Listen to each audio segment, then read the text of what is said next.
So is the real estate market going to a very hot, smelly place in a handbasket? I don't know. It might. If you're watching the news right now, there's a lot of different opinions. Some people think it's going to tank, some people think we're going to be okay, and some people think that we're teetering on the brink of disaster. Whenever there's a lot of noise like there is right now, the best thing to do is to just take a step back, turn down the volume, and look at the numbers. And the reason why is because documentation beats conversation.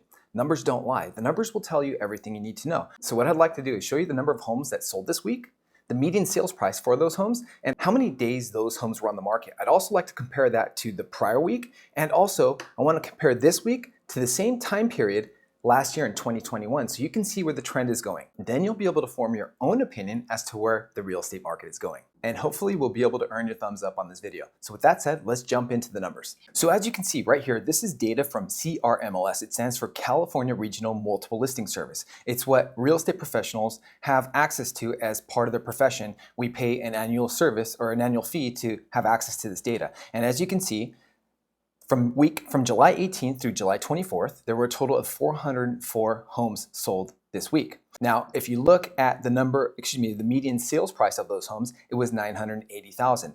The average days on the market, 18 days, as it says right there. As of right now, there are a total of 4,023 homes available. This week, there were 428 new listings that hit the market, and 423 properties went into escrow. A total of 280 properties went off market. So what does that mean? When a property goes off market, that means the listing has expired, it has canceled, it has gone on hold, or it has been withdrawn. So there are two reasons why a property will go off market. Number one reason is because it's not marketed properly. Or number two reason is because it's overpriced for the product that they're offering. The number of properties that sold in the last 30 days, as you can see right here, is 1,815. So what do these numbers mean? Well, you don't know what they mean until you can compare it to something else, so you can see which direction it's going. So let's look at the numbers side by side. So these are the numbers that we just went over right here. Now, if you compare this week to the prior week, we're down 14% in terms of number of homes sold. And people are expecting this number to rise right here. The median sales price is down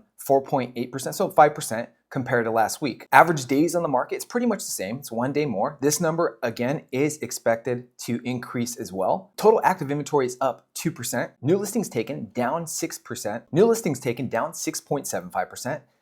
Properties that went into escrow down 5%. Total number of homes that went off market actually increased 19.6%, so nearly 20%. These properties, I suspect you have a huge uptick in this number right here because people were swinging for the fences. They wanted to get as much as they possibly could, and they they definitely overpriced their homes, and therefore they didn't get any activity, so they had to take their homes off the market. Number of homes closed over the last 30 days compared to the week prior, down 3%, 2.89%. The supply of homes is a very important indicator. The way you get to the supply of homes is you take the number of active inventory and you divide it by the number of closed sales in the last 30 days. And that will give you the supply of homes. Now, as you can see from the week prior, it's up 5%. It's pretty much the same though, it's 2.2%. The reason why this indicator is so important is because in a neutral market in Orange County, the supply of homes is in between 3 to 4 months. As you can see, it's less than 3 months. It's actually 2.2 months. So it is still a seller's market. Could that change? Yeah, of course it could change. Now, if you take the numbers from this week and you compare it to the same time period from 2021,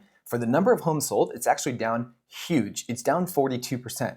But what's really interesting is if you look at the median sales price, it's actually still up 7.5%. The average days on the market hasn't changed at all. This is a website that I think you'll find very valuable. As you can see, it's Freddie Mac's website, and it will tell you what the interest rate was as of July 21st. So as you can see, 30-year fix is at 5.5%. 15-year fix is at 4 3/4, and a 5-year adjustable rate mortgage is at 4.31. And it shows you how it compares week over week. It's pretty much the same as the prior week. Now, something very important to pay attention to this week, the Federal Reserve is meeting to discuss their federal fund target rate. As you can see, the previous time they met, it was 1.5 to 1 3/4. This time everybody's expecting them to raise it 3/4 of a point. So if that happens, this will raise from 2.25% to 2.5%. Now, if they increase it more than 3.25%, it might shock the market and you might see interest rates, this number right here, increase. And if that happens, it's going to price a lot of people out of the market. Therefore, you're going to have less home sales. So is the housing market going to crash? I don't know, it could, but as of right now, it's still a seller's market. I recently got a call from some clients that are preparing their home for sale, and they called me and they said, you know what, Mark, I talked to my neighbor, and my neighbor said that I missed the boat. And my response to that was, are you going to sell at the top? No. But you are going to sell in a seller's market. You have to be very lucky to sell at the top and buy at the bottom. It's almost impossible to be perfect, but you can be prepared, which is the purpose of this video. I want to show you the data so you can form your own educated opinion, so you can do what's right for you and your family, whether that is selling a house, buying a house, or doing nothing. I hope we earned your thumbs up on this video. Hopefully you found it informative, and maybe you'll consider subscribing to our channel so you can get future videos like this when we make them available. We'll see you next time.